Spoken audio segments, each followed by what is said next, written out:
On this episode of the Naturist Living Show, academia, treating sexual abuse, Felicity, and a whole lot more.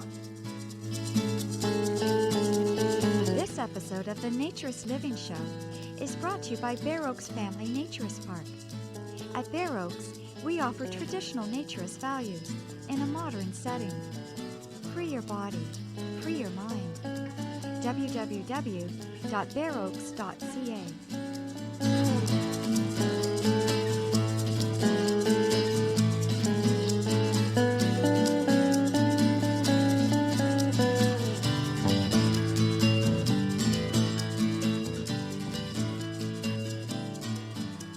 Welcome, dear listener, to this episode of the Naturist Living Show. It's now August. This is really the July show. I apologize. It's been a very, very busy summer. I've taken on an awful lot of responsibilities, and between the INF and Bare Oaks and other jobs, and of course my family and everything else, it's been very busy. And so I apologize for the delay, but we are catching up. You will have 2 shows within a week or so of each other because I'm producing both of them in August at the same time. So you will have 2 shows. The next one coming up is all about the vagina monologue that we performed here at Bare Oaks, and it's fantastic. And on this show, we have a whole bunch of interesting topics that I'm catching up on, and even more in the can for the September show. That should be just a few weeks after that. So you're getting everything you paid for, if you will. So don't worry, we are catching up, but I apologize. I thank everybody who expressed concern again that I was late. I apologize to everyone who's been looking and expecting the show, but here we go. So the last show I talked about marketing, and there was a great response, and I appreciate everybody who wrote in, and a lot of people were listening to it, and I hope I can help some people. I hope I gave some insight to some. I hope it helps. And, marketing, as I was saying, is an ongoing, all the time thing. You can't do anything overnight. You can't do anything instantly. Things take time. You have to have a strategy and you have to work at it for years. And it slowly builds and you build momentum. And then it's hard to stop. But once you stop it, it's hard to start again. So don't ever stop. And I had a good example. There was a couple here. I always talk to people whenever I get a chance, who are new for the first time, to understand why they're here, what worked, what didn't work. And I thought this was a great example. This young couple was here, and they'd been talking for a few years about going. He'd been talking about it for a few years about coming. And then last year, she read an article from Best Health magazine that was really well written, from the standpoint of a woman. I'll put a link to it in the show notes. I think I've mentioned it before, but I'll put a link again because it's well worth it. And that convinced her that she wanted to try it. What was fascinating at that point is she became the instigator. She became the one pushing more to come to Bare Oaks, to the park. And of course, they had a fantastic time, and they said they're going to come again. But it shows you that was last year. So he was interested a few years ago. They'd been talking about it. She was very interested as of last spring, but they didn't come until this June. So it takes time. Marketing takes time. And this is especially when it comes to naturism. Naturism, again, is not something you just decide to do on your way home. You see a sign along the highway that says there's a mushroom farm at your passing. You might just pull over and go do it. This is not the same kind of decision. It takes a lot more thinking because people are so messed up in terms of their body. This is such a stressful idea. This is such a scary thing for most people. It takes a long time for people to decide. Plus, we're busy, so it takes a while. And similarly, there's opportunities for marketing everywhere. There's the advertising, that's the traditional way, but another couple of examples. I was talking to a friend of mine, Christine, and her mom have given them Bare Oaks mugs. Now, they haven't come here, at least not yet. I still have hope. But what they do is they love their Bare Oaks mug. And this is funny, by the way.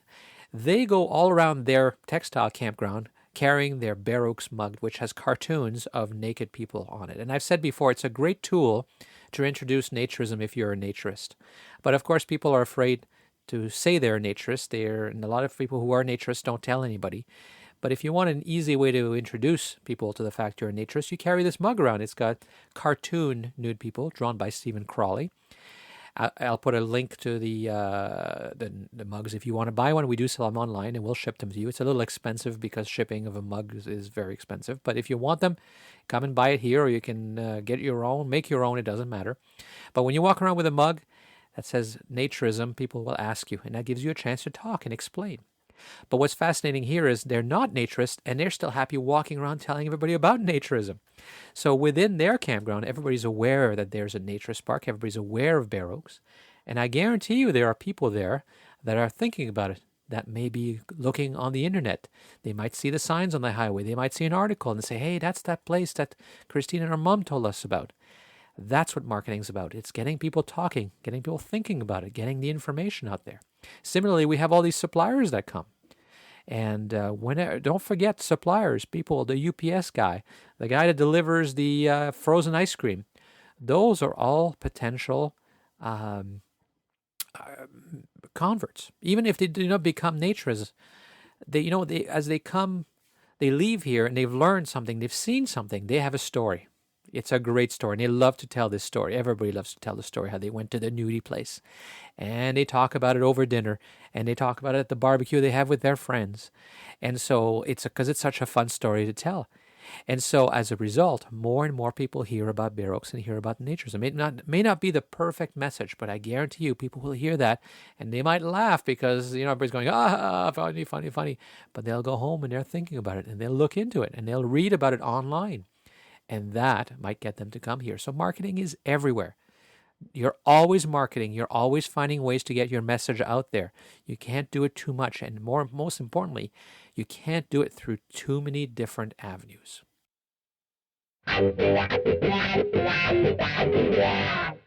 One of the things that slowed down this podcast was the fact that I was gone for 2 weeks in France in July. And as you know, we had the trip to the CHM Montalivet in France. I was there last September. Ironically, I'll be there again this September, just in a few weeks, as a matter of fact, because I have the INF board meeting, which is at Montalivet this year, because it's the 60th anniversary. 1953, the International Naturist Federation was founded at Montalivet. There's a monument there, and it's a monument to the founding. It's in the place where they had the first meeting and where the International Naturist Federation was founded. And we are celebrating that. The monument is going to get renovated. A new plaque will be attached to it, and we're going to do a workshop on youth and naturism and attracting new people to naturism. There's going to be dinner, there's going to be discussions. Lots of federations are going. Of course, anybody's welcome to come. If you are listening to this in Europe and you want to come to the INF, it's at the CHM Montalivet near Bordeaux on the weekend of September 21st to 22nd. Good prices because it's in September. And the weather out there is often beautiful. So if you're there and you come and say hi, tell me that you heard about the podcast and you were listening, because I always enjoy meeting listeners. But it was a great, great trip to France. Everybody who was there, we were 29 in the end, really enjoyed it. So it's going to be an annual thing. So if you missed it and you think you want to go, keep an eye out for an announcement. I'll certainly talk about it here, but we'll announce it on the Bare Oaks blog. That's blog.bareoaks.ca. And or you can get through the Bare Oaks website, bareoaks.ca. And we'll make an announcement, because I think we can do this once a year. I mean, I think if Bare Necessities can have 3 cruises a year, one of which has 3,000 people on it, surely we can organize one trip to Europe a year with 50 people. I mean, that's just a whole different naturist experience. And it's a wonderful chance to get into the culture. And, if you want to hear more about Montalivet, I have a whole podcast on Montalivet, and I'll put a link to that as well.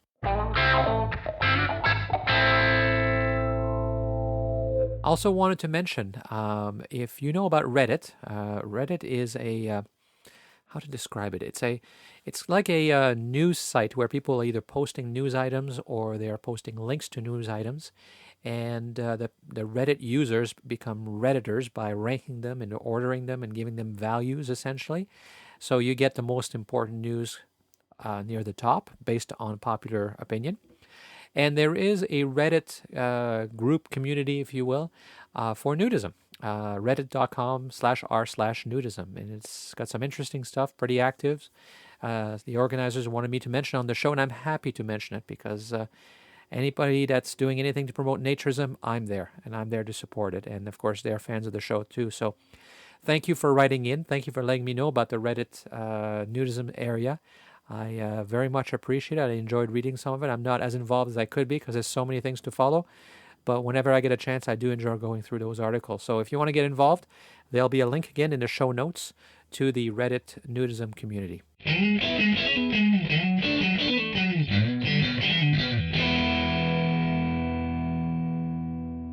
The Federation of Canadian Naturist Festival was back at Bear Oaks this year, which is great.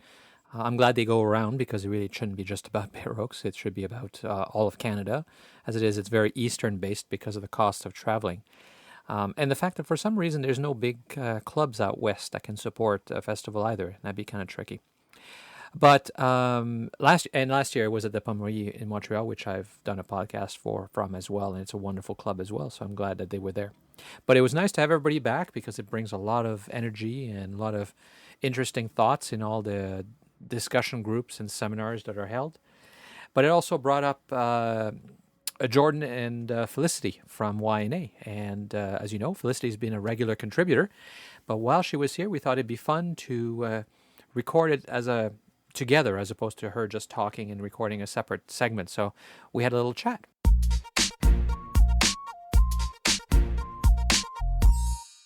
So hi, Felicity. It's great to have you here at the FCN Festival. It's kind of fun. We get to record together.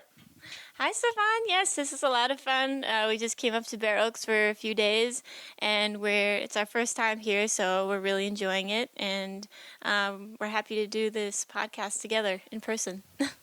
Yeah, it's fun. And you know what? I think we should keep talking instead of like doing the pre-recording things. Maybe we can, do Skype chats because I really like chatting with you. I think we have a lot of fun when we talk about stuff. Yeah, I think there's a lot that we both encounter, me running an organization, you owning a resort. So I think it'll be more interesting, more fun to have dialogue. Well, I saw on the YNA, speaking of dialogue, that you have a blog entry that Jordan did about erections. That seems to piqued a lot of people's interest. Yeah, we decided to publish an article, just a general information about erections, and also talk about it in the context of naturism. And it's a huge topic. The article has over 100 comments on it. Now, I wanted to talk to you about them because we brought up a couple of questions. And, in the naturist world, we have our standard etiquette. And basically every nudist club or resort website you go to, the question is there because it's the most asked question from guys who are about to try naturism, which is, what do I do if I get an erection? The answer is basically cover it up, relax, or go in the water until the moment passes. What I started to ask is, well, should we be more tolerant toward erections? Because we always think of them as a sexual arousal response, but it is possible to get an involuntary erection for other reasons. You're playing sport, you get a rush of blood to that area. You're a teenager, and I guess the wind blows. That's what they say, right? Yeah, well, it's true. But, the thing is, there's also, I think people talk about erection, but there's like a whole scale of erections, right? I mean, if people are just talking about that the blood's rushing, you're not going to get a, let's fly the flag full on, as you said earlier, full tent erection. So I think it depends what we're talking about. I mean, how often have you seen erections when you visit all these clubs and resorts? I have only seen one time in my entire life, and it actually was just this summer at one resort we were visiting, and that was the first time I'd ever seen one. I mean, it seems like erections are just talked about a lot more than they actually happen, and a lot of guys are just worried for nothing. Yeah, I agree. I mean, I think I saw it once. You see, if you're really looking, you see, guys are shall we say, there's more or less shrinkage or more or less a little bit more elongation and things like that. And I don't think anybody would interpret that as an erection, as long as generally, everything's pointing in the area of gravity. I don't think anybody would really perceive that as an erection. But I've seen once a really like above the horizon kind of erection, and clearly the guy wanted everybody to see it. And I think that's what people are saying is just not appropriate, no? Don't you think? Yeah, I think so. I mean, it would seem like that unless the guy is really thinking about sex and trying to stimulate himself, that if he does get an erection, it would really just last a few seconds and not even be that noticeable.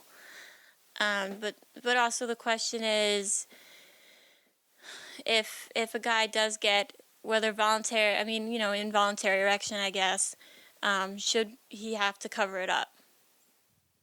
Well, it has to. I think it has to do with respect to a certain extent. People will interpret it. Whatever is the reason. People, if it's like a real, like again, a really big erection, shall we say? His penis is like again above the horizon kind of thing. People will interpret that as being sexual, whether it is or not. And I think you have to be somewhat aware of people's perception and somewhat respectful that you don't want to make anybody uncomfortable because they don't know what you're thinking. So unless you go around and you say it's just an automatic reaction, sorry, people are not going to be sure. And why would you? It's so rare, at least to me and to everybody else I've seen, that it doesn't seem like a big deal that if it does happen that you would just take a minute, because it only takes a minute, right? I mean, like when you saw that one that you were talking about, what was it like? Really obvious? What do you think the context in there was? Yeah, it was a full-on erection, and I really don't know what this guy was thinking. It was kind of by a nature trail, and it was away from everybody else, and I have no idea. It was just very odd. He didn't try to cover it up. But we kind of walked away quickly. We were on our way through the woods, and I don't know. I mean, what we do say all the time in the naturist world. People do say, "Oh, it's so rare. You hardly ever see it." But maybe we shouldn't say that because it's only going to make guys feel more aware, more. It'd make them feel more self-conscious, I guess. Oh, so that means if I do get one, I'm really in the minority, and everybody's gonna like stare at me, and I'll feel so embarrassed and humiliated because there are guys who won't try naturism for the fear of getting an erection. So I'm wondering if maybe we even need to change the language that we use, or change the way we approach it, so as to not freak people out about it, or make it seem like it's maybe we need to take a more tolerant approach, or change it. I mean, what do you say for Bare Oaks? Well, and that's a good question. I mean, the first thing we say about erections is that erections are normal and they're okay. But then we do say they're very unusual, because it's true, they are unusual. Guys, I think, who've never been here have a hard time imagining that they can be around a bunch of naked people, that be nude, see attractive women nude, and not get an erection. And when I talk to them, I usually say, look at it this way. You know very well that when you are nervous and you're feeling anxiety, that it's not working very well. It's hard for a guy to keep a hard on when they there's people walking around behind them, or that they might walk into the room at any time. That can really affect your ability to do that. So first time they come, they're nervous, so it's not really working that well anyway. But once you're used to it, then you realize that there is no sexual aspect to it. So that's what I try to explain. That's what we sort of say in our questions, frequently asked questions, or first timer questions. But I have a hard time. Yeah, I have a hard time imagining that anybody who still after that has an erection believes that they should be treated as normal, ignored by everybody, so they can walk around flying the flag. Because I don't think it is normal at that point. It's hard.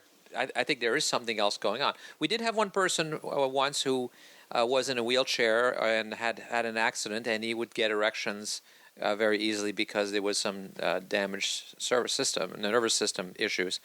But then again, he was in a wheelchair, so it wasn't that obvious that he was walking around with that kind of thing. So I don't know. There's a lot of comments in the blog about it. I think people should just go to the blog and continue the discussion. I think it's a good discussion to have. Well, I just want to say, even that you saying that they are normal and okay is actually kind of different. I mean, I never read that, even on nudist club websites. They're not really coming from that perspective, I guess. So, I mean, YNA is trying to be sex positive and have a sex positive philosophy, because sex and sexuality is also very taboo, and I feel like if people were more tolerant of sexual orientation and sexuality, then nudity would also be more tolerated, because when we are naturists, the controversial part of it is that we're exposing our genitals, and which are considered sexual organs. So, yeah, go to my blog, our website. You'll see the article on the homepage, and you'll see the discussion going on there at yna.me. yna.me. It's an easier URL to remember.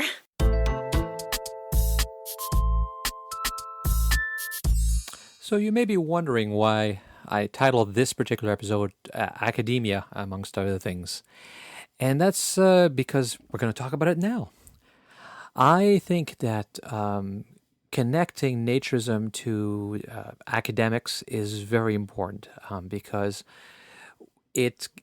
academia, the real research out there, the peer-reviewed journals, the properly done research is what gives a movement like ours a credibility. And there's tons of support in that area. So it's not just that it feels good and we like it and so therefore we want it to be good. It's that there's actual evidence that it is good. Good for people, good for children. And we've had people talk about this. You've had Mark Storey on. We've had him on the show a few times, and he teaches as a professor at a college in Washington. Washington State. I can't remember actually which college off the top of my head. You may know Dr. Paul Rappaport, who was the editor of Going Natural for many, many years, and is still very involved in the Federation of Canadian Naturists and the Naturist Society. There's lots of very intelligent, very interesting people. In fact, that's one of the things I really love about running Bare Oaks is that I get to meet people from all over the world, people with all kinds of interesting ideas, people who really think. I think in general, if you're going to be a naturist, it's not something you do because everybody else does, obviously. So you've thought this through, and there's an intellect, an intelligence that goes with being a naturist, which is always interesting. It's always interesting to hear and talk to people about their views and sometimes sit around and debate and discuss what it means and why we are what we are and what we do. So I really enjoy that part of naturism. And I also think it really adds a lot of credibility to it. And I think that the more academic connections we can make to the movement, the better for our credibility, but also for ourselves, because it's easy to say that something is good because we think it is, and but that doesn't make it so. What's important is the facts, and the example I always love is sex education. There's lots of research that has been done. It's a very clear fact that the countries that have the most sex education have less sexually transmitted diseases and less teen pregnancies. Yet, in certain countries, some of which are in North America, people still believe that you should keep sex education out of the schools and away from children because teaching about sex will lead them to having sex. Obviously, that's not stopping anybody. Obviously, it doesn't work. The facts are clear. But people still insist on making decisions. And I think the people who make decisions like this, the people who make statements like that and ignore the facts look ridiculous. And hopefully we don't do the same thing in naturism, and we do stick to the facts and the research and the reality of what is good about naturism. And I was really, in some of my research, I'm always looking for new research, new journal articles, not always about naturism directly, but about topics that are relevant to naturism. And in doing that, I came across a course, a graduate level course, not in naturism, but essentially about naturism. It was about how nudity is handled in different societies. And all the references, though, were naturist books and naturist journals and articles that I'd read, or most of them anyway, that I'd seen in the past. And I was fascinated because it was given at U of T. That's the University of Toronto, for those of you who aren't from Canada.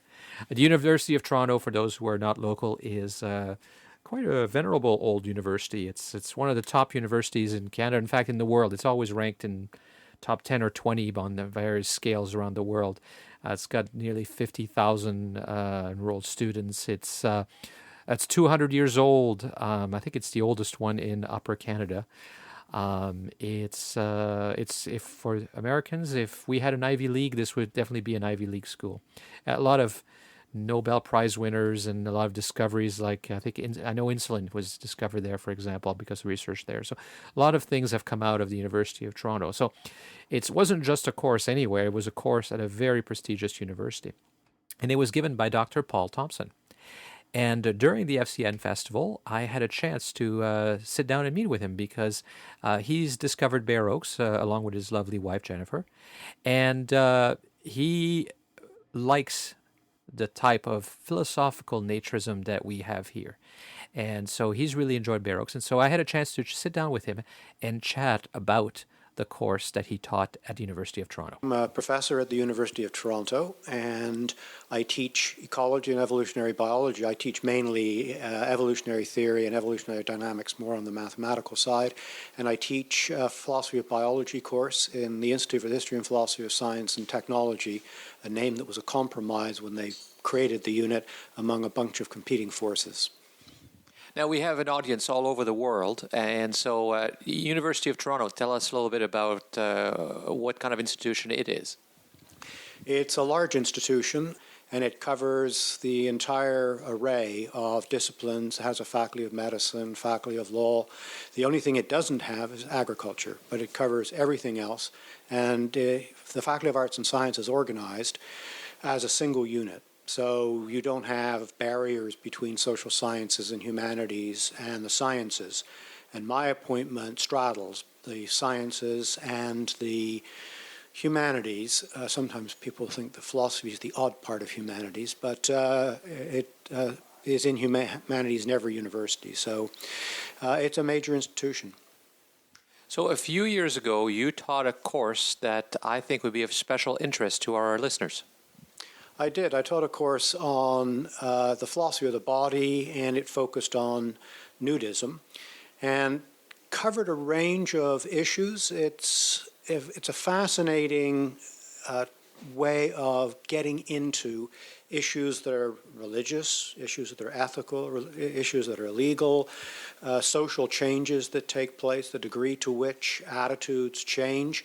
And one of the things that we looked at was art. And you look at Rubens' ideal woman, and then you look at the ideal woman today as portrayed in art, and it's very different. Rubens has very fulsome women, and today the thinness of women contrasts a lot with Rubens' models.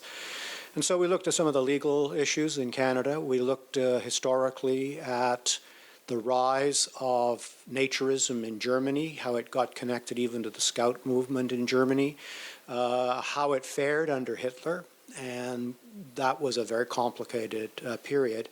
And there's some great literature that documents the naturist movement in Germany from pretty much the end of the Weimar Republic forward.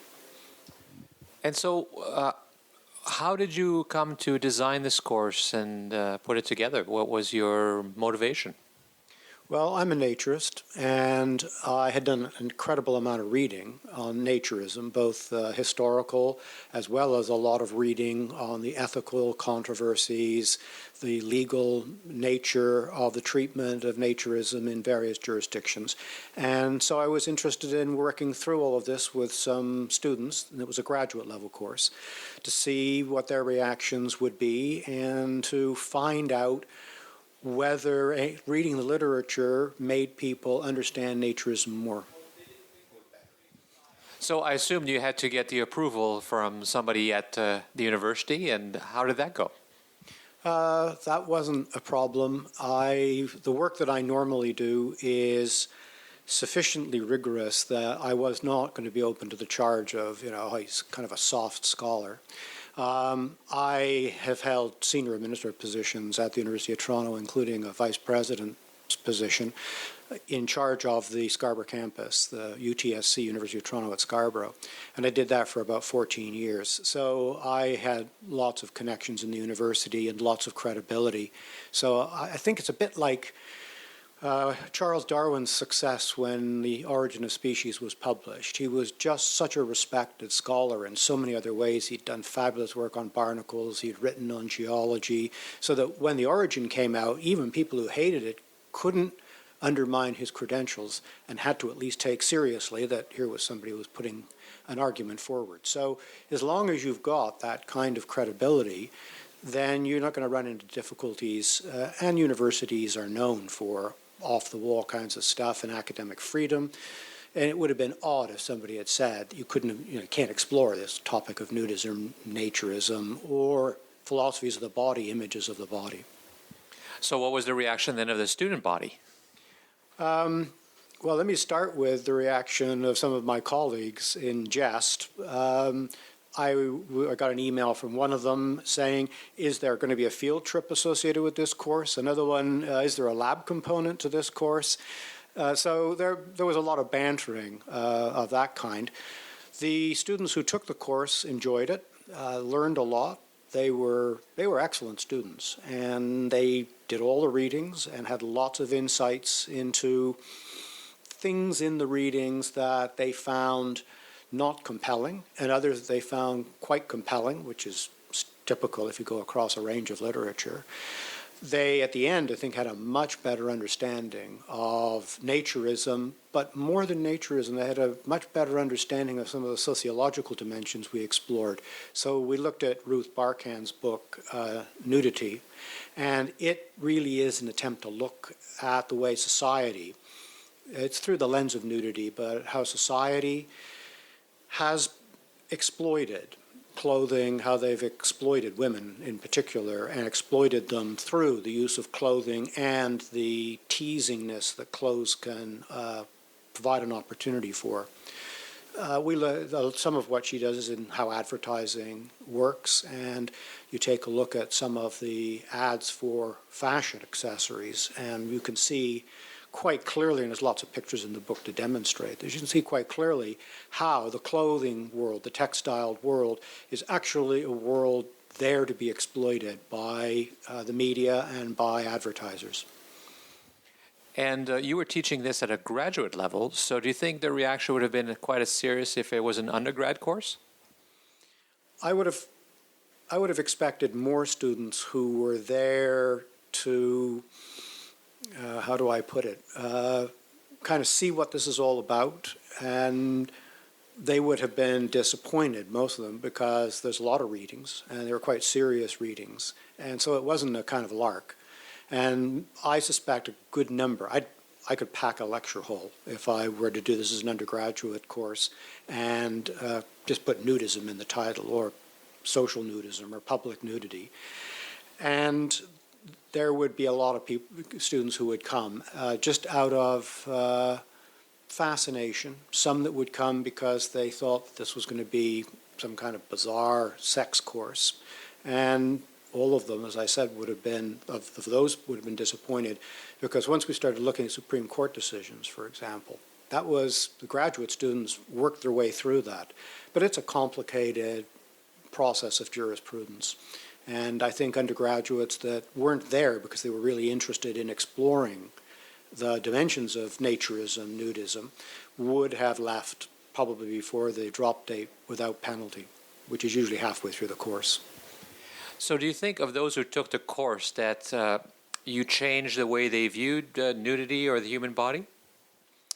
I know for sure in one case, because the students, this is a small class because graduate courses are nothing like undergraduate courses, but one of the students said, well, I think this summer I'm going to go to a naturist place and see what it's like. So it definitely changed that person. Another person had not realized, this was a student that was studying history of science more than philosophy of science. It was a history and philosophy of science course, and so students from across that divide could take it. And she was fascinated with the historical changes from the Greek times especially, but you can document it even before that, up until the present, with respect to the human body and naturism. And what most people don't know is that in ancient Greece, the gymnasium was the place to work naked, to study naked, to have athletics naked, from gymnos, the Greek word for nudity, nakedness. So starting there and realizing the attitudes that they had, and then seeing how even the early Christian church leaders were much more open to nudity, and then working through to the sort of clampdown and a complete reinterpretation of the texts. The opening up again in Europe in the latter part of the 19th century, and then skittishness about it. And then you contrast a lot of the changes with the North American experience, especially the U.S. experience. And the U.S. is very, very different than Europe, both in its history, which is shorter, but also in what drove the change in attitudes, either for less tolerance of naturism or more tolerance of naturism over a period of time. So she was fascinated with that long stretch of historical change. And we ended with the statement, it was an extract that is in a collection of essays, on John Paul II's statement on modesty, indicating that even in Roman Catholicism, this has been a very fluctuating issue, and without a longevity for any particular position on it. The evangelical approach to it is much more difficult to fathom or to see much in the way of change. All you can say there is that when you take a look at the sociological literature, the greatest access to internet pornography, which is in Utah in the U.S., as it turns out. The lowest is, I believe it's New Jersey. The number of teenage pregnancies out of wedlock are vastly higher in those communities than they are in other comparable communities. So if you adjust for social status, you adjust for income, they're much, much greater, which suggests that there's something going on in the repression of aspects of human expression when it comes to the body. So you are also uniquely positioned to understand what young people are thinking today. The criticism always is young people aren't interested in naturism, and that it's just old people that are in naturist clubs. What's your point of view on that? That's an interesting question. I suspect that it's easier when people get older. There will be people that grew up in a naturist environment, and many of them will stay within that naturist environment. But many people come to naturism, it seems, later on, after they're somewhat established. Many, after their careers, are not going to be jeopardized by somebody knowing that they're a naturist. And when they become more comfortable themselves with their bodies and with nudism as a way of becoming comfortable in your own skin, so to speak. And young people, there's a fair amount of, if you look at the degree to which young people are quite openly sexually active, it's clear they don't have a lot of problem with being naked in front of other people, in fact, with multiple partners. But naturism itself is not something that's been promoted. And I think I was at a discussion yesterday at one of the workshops here at the festival, and it was around why do people not tell others that they are naturists? And I think that's a huge impediment to young people, because there are lots that just won't let it out. They won't let people know that they go to a naturist resort. And without role models, they're not going to get into it without people bringing them, without people talking about it, telling them why they do it. It's hard to get the next generation. And that's true of all kinds of things in terms of role modeling. So with regards to your course then, which is potentially a role model or a source of information for young people, what's the future? I'd like to do the course again. I'm moving into semi-retirement, so my time for teaching is more limited. And so if I do it, I might have to do it as a course that I do for nothing. I just do it as what we call an overload course. But I'd like to do it again, and I think that I would contemplate doing it at the undergraduate level, knowing the difficulties that I will face with students coming for a variety of not perhaps academic interest reasons, because I think it will make a difference. And I, early on, to go to a different domain, was very involved in increasing the number of women participating in university, especially being hired as faculty members. And the only way in which we were able to change things was to have it was very hard on the women, but the women who had been hired, to ask them to be an extra special kind of role model for women to participate in groups for younger women, graduate students, females, and undergraduates, and to help them to see there's a career in academia, because if they don't see there's a career in academia, they're not going to think they can pursue it. And role models are important across the board, and naturism is no exception. So as I was saying, I'm always keeping an eye out for journal articles. I've collected hundreds of them, and dissertations, and any kind of academic work, either on naturism, nudism, or topics related to that, attitudes toward the human body, nudity, that kind of thing. I find they're useful. They're useful in terms of helping us think and understand, helping us evolve the thinking behind the movement, or maybe clarify it.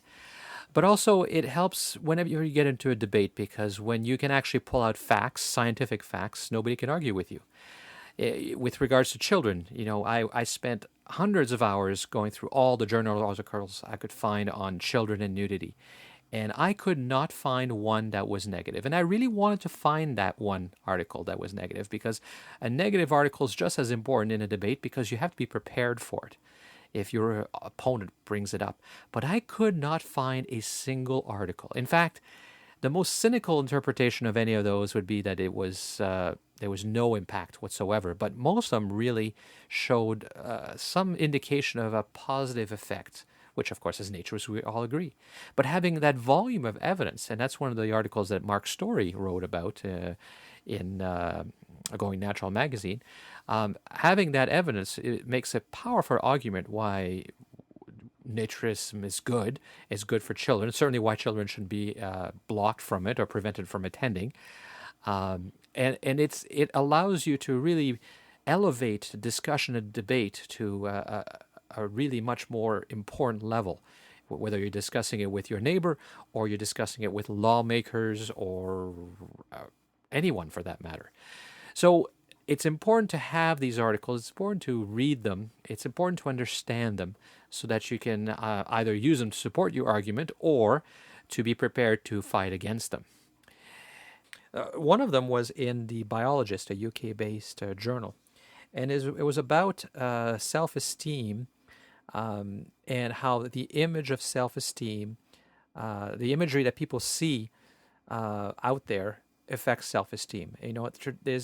There used to be a lot of talk about how what people saw in the media didn't really impact them, didn't change them, but that's really changing. And this article really goes through that, and how women's self-esteem in particular is hurt by all this media imagery. Now, this may not seem like anything new to most of us, and it certainly is not directly naturism, but of course it is the naturist message. And the idea that self-esteem is negatively impacted by the media and the quote-unquote perfect bodies and imagery of what you're supposed to look like and how you're supposed to be has a negative impact. Obviously, the inverse is true when you take that information, that if you are exposing people to all types of body, i.e. what happens in a naturist environment, and they can see the differences. It's got to have a positive impact. So I'll put a link to where you can find this article, but unless you have access to databases, it can be a little tricky. This article, as I said, was published in October of 2010. That's volume 57, number 3 of the Biologist. And the author is Aric Sigman. And it's a very interesting read. So similarly, as I said, the opposite must be true. And another 1997 dissertation that was done by Richard Pearl comes to the conclusion that very specifically exposing people to the ideals of Nudism and naturism, the body image, the body equality, the values, would help people. And they actually did an experiment where they split people into 2 control groups. And in fact, half of each control group had been sexually abused. And all they did was had presentations done about naturism to them. They didn't participate in it. And that in itself had a positive impact on their self-esteem, their body views, their self-esteem. And the idea that, and they suggest a lot more research is necessary, is that the ideals of naturism, and maybe naturism and nudism itself, could be an effective tool in the treatment of sexual abuse victims. And that's a fascinating concept, but one which I'm not unfamiliar with, because we actually have a member here at Bare Oaks who was sexually abused when she was young. And you might think that if you're sexually abused, you might want to hide your body. You might be very uncomfortable with nudity. But in her case, it was therapeutic. It was the opposite. She came to naturism because it allowed her to regain power and control over herself. Her name is Sandy, and she agreed to talk about it for the podcast. Hi, my name is Sandy Hessel, and I'm 60 years old. So, Sandy, I understand that when you were younger, something really horrible happened to you. Yes, I was abused. So, can you tell us a little bit more about what happened? It was a family doctor that was sexually abusing me from age 10 until about 20. And what effect did that have on you? All through school, I was terrified of boys, of men. I overdressed with undershirts, T-shirts, turtlenecks all the time, plus whatever else I had to wear. Like, we wore skirts or dresses and skirts back then, so there'd be a dress over top of the turtleneck and the undershirt and the T-shirt, and then the jackets, and holding my books up against my chest to protect myself. I did not want to be a girl growing up. I wanted to be a boy. And somehow, despite all that, you became a naturist at one point. When I met this new boy that I'm dating, man, and one day we were just driving along, and it was very hot out. He had no air conditioning in the pickup truck. We passed a pond. He knew that you could go swimming there. And I said I didn't have a swimming suit, and he said, "Don't need one here." And it was like the whole world just opened up to me. All of a sudden, it was freeing, and I felt safe with him to do this. And swimming in the water was just incredible. I couldn't get enough. And when we went home that same day, I Googled nude places for swimming and found Glen Echo. How many years ago was that? 1998. So how does naturism make you feel relative to the experience when you were younger of the abuse? Extremely safe. It's the safest place I've ever found. And I refer to it as like my home, because out in that other world, you don't feel safe, because men are undressing you all the time with their eyes or their inappropriate jokes about your body size or parts of your body, and that's accepted out there. But when I come back to Bare Oaks or a nudist place with other naturists, it's not like that at all. People actually speak to you, they talk to you, they look in your face, they want to know what you think. They don't care what you look like. And it's just very, very safe. So you understand that even people who have not suffered the horrors that you had to go through think that the problem with taking all your clothes off is that you're more vulnerable. You don't feel that way? Totally the opposite. I feel more vulnerable with my clothes on out in society, because the media wants you to dress up, that you're never good enough. You have to wear this makeup, you have to wear this style of clothes, you have to wear these shoes in order to look good. And to look good, that means you're looking good to the opposite sex, and that means that that's what they're also being trained to look for, is women who are dressed like that or made up like that. And it's just so plastic and wrong. I don't know how else to say it. So when you've gone through this and you've obviously managed to heal yourself to a certain extent, are you still affected by it? By the abuse? Yeah. Oh, yes, very much so. It's still there. I'm not sure it'll ever go away, but I've been learning to cope with it, is how I'm doing it. But to be in a nudist environment is so much safer, so much more freeing to your mind, and you don't have to worry about things. So what would your advice be to women who've suffered abuse as well, sexual abuse at the hands of others? Get counseling and try the lifestyle. Come out to a swim or to a nature's place and just see what it's like, because it is so different from the rest of the world in the way that you're being treated, the way you're expected to be, the way you're expected to act. It's all different. It's more natural, very much. You can be you. Well, you've got the empowerment over your body then. And actually in a naturist environment where I am, the men would be thrown out for trying anything that they would probably want to do out on the street, and some men do out on the street. But here, it's not allowed, it's not permitted. The men know that. They're more grown up, they're more mature than the men out in the social world, that they can control themselves. But surely sometimes men come here with the wrong intentions. Isn't that a problem or a concern? Yes, and they're found out immediately because they just stick out like a sore thumb. They are very nervous. They're usually hiding behind a towel or behind trees, or they're found very quickly and thrown out. The average person here does not have to worry about it. Someone will find them, report them, they'll be gone.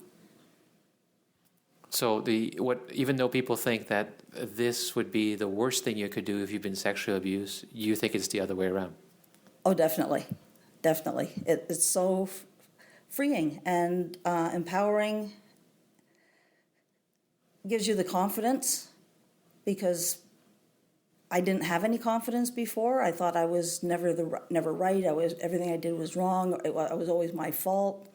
And here I feel that I've got the confidence to try new things, to speak my mind and not be laughed at.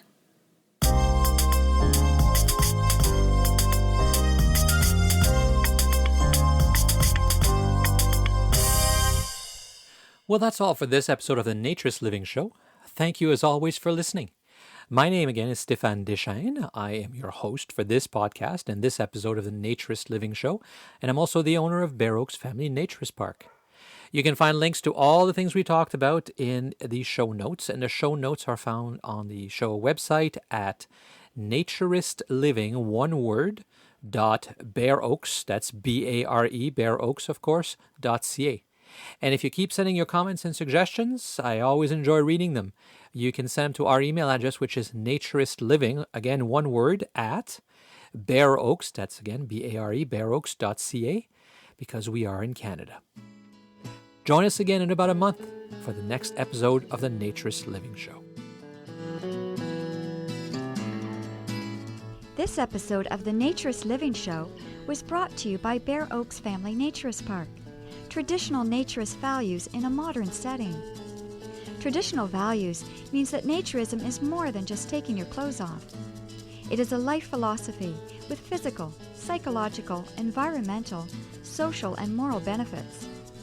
Bare Oaks Family Naturist Park strives to promote those naturist values in a modern setting that provides the amenities and services that our members and visitors expect. Free your body, free your mind. Learn more at www.bareoaks.ca.